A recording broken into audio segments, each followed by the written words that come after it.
hello mga ka-imelo. Ayan, good morning, good afternoon, and good evening sa atin lahat. Ayan, sa panahon ngayon na tag-ulan, ay talagang malamok. Kaya gagawa tayo ng remedy para sa mga lamok na yan. At organic siya guys, at wala siyang halong chemical. Ayan. Ito lang ang ating mga kailangan, mga ka-imelo, oregano at tanglad. Ayan, lemongrass at saka oregano. Kailangan din natin ng oil. Any oil sa gusto nyo ilagay. Ayan guys, tatarin na natin siya. Putol-putulin natin siya ng maliliit. Tapos, dikdikin para natin yung katas niya. Ayan.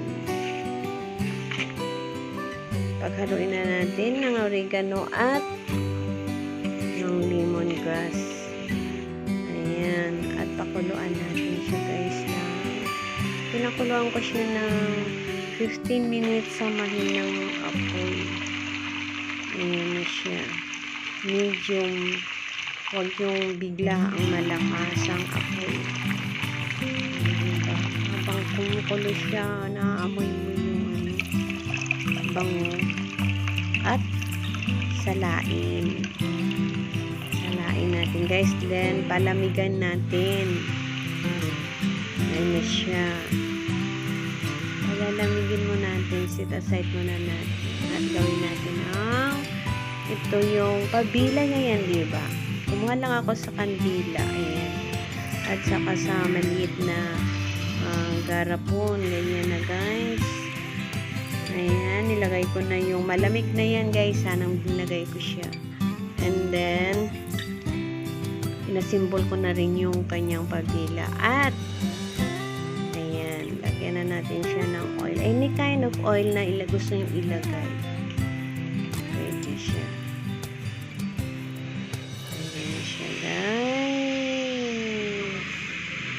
Nakagawa tayo ng remedy para sa mga lamok na yan. Mabango siya guys, try nyo. Ayan na siya guys. Ito na ang product. Ayan, nakakatuwa naman, nakagawa tayo. Oh, diba? Ayan, thank you for watching. And God bless us all. Thank you guys.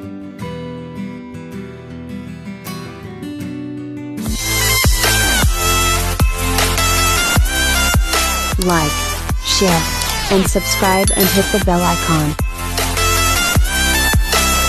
Thank you.